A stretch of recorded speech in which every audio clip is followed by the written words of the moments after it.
Hello friends, hope all of you are doing well. In today's session, we are going to discuss a very important topic from MEG 4 aspects of language, and the name of the topic is word formation. So this video might be a little long because I'll be discussing all the processes in very much detail so that it can comprehensively cover the 20 marks question that might be coming in the exam. Or even if short notes comes from this particular topic, then you might be able to answer it in a discrete and precise manner. Also, a small announcement to all of you that those of you watching the videos, do check out the description for the link for the notes and analysis of this particular session. And those who are looking for any cheap and affordable guidebooks, then do check out the link in the description as well. You'll be finding very cheap and affordable guidebooks as well as the good ones. So without any further ado, let's get started with the video. Now, basically in linguistics, word formation actually holds a very important place in the English language as well as the different language concerned. So if we just try to understand in simple layman language, word formation is nothing but creation of new words. Now we have to understand that the phrase word formation does not mean the formation of words whose components does not exist. Okay, we cannot create words from something, from a already existed word which does not have any meaning. Alright, it rather means the development or evolution or conversion of words from pre-existing words and sounds. So let us now start discussing the different processes of word formation, of which compounding comes the first. Now compounding is a process in which two different words are joined together to denote one thing. Alright, so we have a very good example in this regard, like the example of flower pot. Now it seems that this particular word has two different words, and obviously these two words are compounded together, that is the word flower and pot is compounded together to make a particular word, but it does not denote two things. Alright, when we say a flower pot, we do not mean that a particular flower or a pot separately, we rather mean that a flower which is on a pot. Fine, so you have to remember one thing, the one takeaway from compounding is that obviously it is created by two different words, by compounding two different words, but when the word is created, that particular word means the same thing, okay, a single thing. Alright, so compounds are pronounced as one unit, but sometimes difficult in writing arises. Obviously we can see in the case of flower pot as well that flower pot is written with a hyphen in the middle. Now there are several different examples like that, like full time, good looking. Some are written separately as well, like we have good examples like bank account, long skirt, and some can be written in both ways. Alright, now let us see now what are the popular ways of compounding. That is very important if a short note comes for a particular process of word formation, and if you go for compounding, it's very important that you mention that what are the ways in which you can compound. Alright, in which you can do the process of compounding. The first process is noun plus noun. Now here the example boyfriend and hatchback will suffice. Both are noun, boy is a noun, friend is a noun, and when we compound them together, it comes to be boyfriend. Now the second is verb plus noun. I'm just mentioning the examples here so that you can have the catch here. Cutthroat, breakfast. The third is noun plus verb. Sunshine, birth control are good examples of it. The next one is adjective plus noun. Now here we have software, fast food, BlackBerry, hothouse, and many others. And the last but the not least is verb plus adverb, where we have examples like upshot and.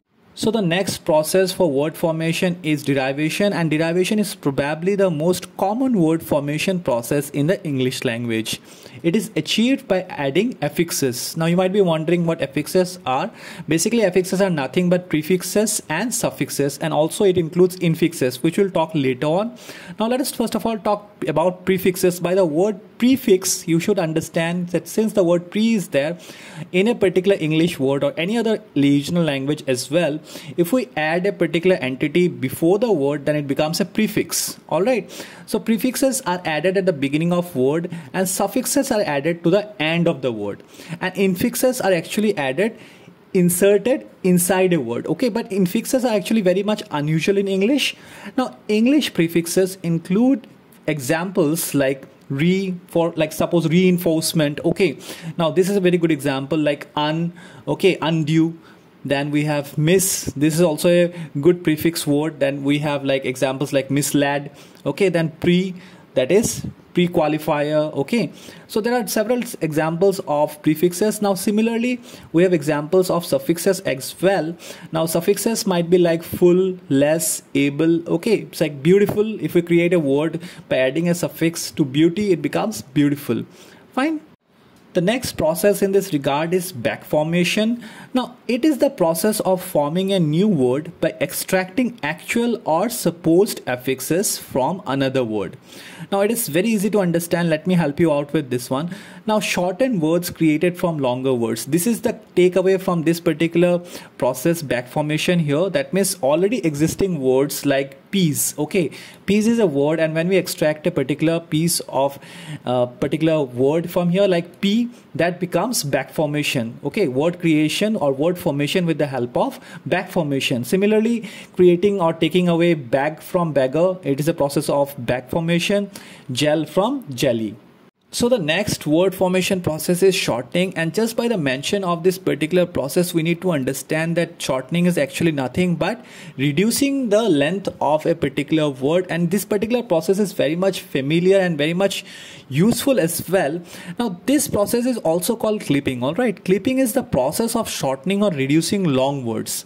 Now it is very common in English, which can be seen on the following examples. Like for example, we very much are fond of using the word info rather than information, right? And similarly we use advert or ad instead of advertisement. We use flu instead of influenza. We even use phone instead of telephone. The next process is conversion. It is the change in function of a verb without changing its form. Nouns start to be used as verbs, like bottle to bottle is actually considered and it is used as written as bottling. Now let me give you an example with the help of which you will be able to understand it better. Now as I said that instead of writing from bottle to bottle, we use a word that is called bottling, and the example of this is that I am bottling the compote. Okay, now similarly butter to butter, we use buttered. Okay, for example, I have buttered the bread. Also verbs can become nouns. Must a must, watching this film is a must. Guess a guess, it was a lucky guess. Now the next process is blending. It is very much similar to compounding, but it is characterized by taking only parts of words and joining them. So the takeaway and the important point to be remembered in this particular process of word formation, that is blending, is that in case of blending what we do is that we take a particular segment of two different words or more than words and join them. Alright, whereas in compounding what we do is that we take the entire word and join them, like the example of flower pot. Now let us see some examples of blending so that the difference between compounding and blending becomes very much clear. Famous English examples include smog. Now this particular word you must be very much familiar with, but did you know that this particular word is actually the combination of smoke and fog? Now let me give you one more example. Say suppose mortal. Now this particular concept of mortals is very much familiar in European countries, and we might have seen it in several and thousands of movies. Now this particular word mortal is also a case of blending. Okay, and it is made of mortar and hotel. Similarly, some words like which you might have not heard before, like Spanglish. Now this is nothing but a combination of Spanish and English, and guesstimate, which is a combination of guess and estimate. Now the last process for word formation that I'll be discussing in today's session is author's contribution. Now apart from the processes that I have mentioned, few individuals have also contributed to English vocabulary to a great extent. Now these individuals might be poets, playwrights, authors and other intellectuals. Now let me give you a very good example like Geoffrey Chaucer. Okay, English vocabulary actually owes Chaucer for words like attention, duration, fraction, which are still in use. Alright. Now similarly Coverdale gave us words like kindness, morning star and kind-hearted. Apart from these particular poets, writes and playwrights as like Shakespeare, Milton, Tennyson and Dr. Johnson, who immensely contributed towards formation of English vocabulary.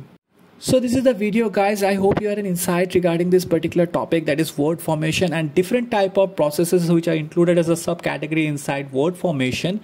Now this particular question might come as an essay type question for 20 marks, or also it might come as a short note question. In either case this particular topic is very important, so do include it in your checklist for your preparation for your upcoming term and examination.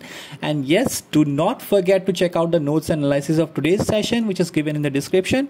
And definitely do try checking out the guidebooks and the reference books that I have mentioned in the description might be useful for your upcoming exam prep. And do consider to join our social community pages, that is our Facebook page and our Facebook group. Until we meet next time, God bless you and thank you all.